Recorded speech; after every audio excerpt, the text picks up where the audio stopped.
Hello, today is March the 16th, 2022. I'm remaking my video because I had a mistake in my previous one. And after I make this, I'm going to delete the other video.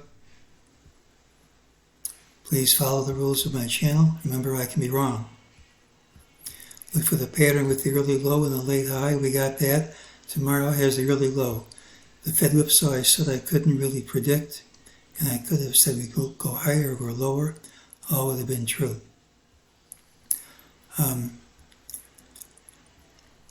The first move after the FOMC announcement typically tells you where you're going to go. That was down, so the next major move should be down. There's typically a three-leg whipsaw. This isn't quite as long as the first leg. It usually is, but if it's short and it stops here, which hasn't happened yet, it's a sign of weakness. Once we undercut this FOMC announcement price significantly, we should undercut this low. Early on, MEJT said we'd undercut this low, gave us this price target here, gave us this move saying it was false, and this move said it was false. This is Tom DeMark's TDST line. We've had support under it. It's now resistance.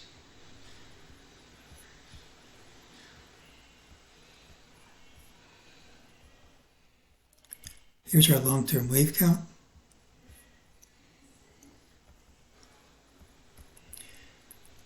Here's our high. We've now come to a 38.2% retrace. It's one of the resistance areas. This line is a Gann fan line. It's a 3x1 Gann fan line. So we have resistance from Fibonacci and the Gann fan line and Tom DeMark's TDST line.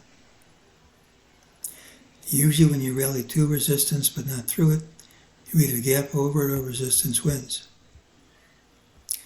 Here's our count. We're going to focus on what's happened recently. And it's possible to count this as an ABC. And if you set A at 61.8%, you can see 100% is right at B.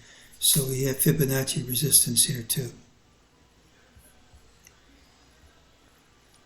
In case anyone sees the old video, I've corrected it to erase the MEJT target. I just had the wrong time, and I guess the clock change got a hold of me here. Tomorrow's pattern has the early low. We could still gap up. First move after the announcement was down. It usually tells us the direction of the next major move. Fed whipsaw has three legs, going just about far enough to complete two. Leg 2 is a bit short. If we stop here, it's weak. Current leg doesn't have to end, but once it does, and once we significantly undercut the price of the FOMC announcement, we should undercut today's low. Today's high is a major fib retrace, lies on the Gann fan line, completes a valid wave count. It's a straight line rally to resistance. Pretty much you have to gap over resistance if the rally is to continue tomorrow. It's a candidate for the end of the leg, but if today's high falls significantly, the idea is no good. Tomorrow has the early low, and that's today's call.